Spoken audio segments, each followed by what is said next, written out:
Hello friends, welcome to our channel. ఈరోజు మా గార్డెన్లో ఉన్న టమాటో మొక్కల గురించి చెప్తాను. చూడండి, చిన్న మొక్క 2 ఆకులతో ఉంది. ఇది స్టార్టింగ్లో అలా ఉంటుంది. తర్వాత ఇంకొంచెం ఎదిగిన తర్వాత మొక్కలు ఎలా ఉంటాయి.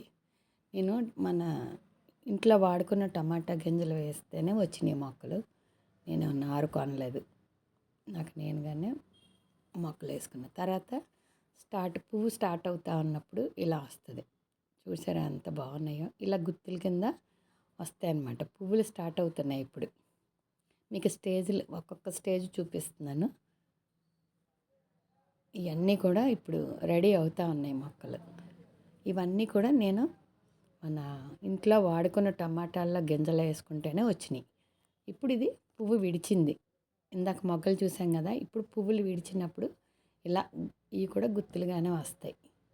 ఈ సెల్ఫ్ పాలినేషన్ అండి, మనం ఏం చేయక్కర్లేదు.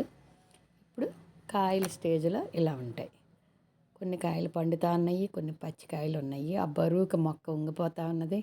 చూడండి, నేనైతే హార్వెస్ట్ చేయలేదు, మీకు చూపించాలనే ఈ వీడియో తీశాను. రేపు హార్వెస్ట్ చేసుకుందాం. అలా ఒక్కొక్క పండిన కాయలల్లా మనం తెంపుకుంటా ఉంటే మొక్కకి బరువు తగ్గుతుంది అన్నమాట. ఏమనుకోకండి, నాకు గొంతు బాగాలేదు. చూడండి, ఈ కాయలు ఒక్కొక్కటిగా తెంపుకోవాలి. చూడండి ఎంత బాగున్నాయో. అలా అన్నమాట. వాటికి అయ్యే మనం గింజలు చల్లుకుంటే వచ్చేస్తాయండి. Thank you for watching. Please like, share and subscribe. Thank you.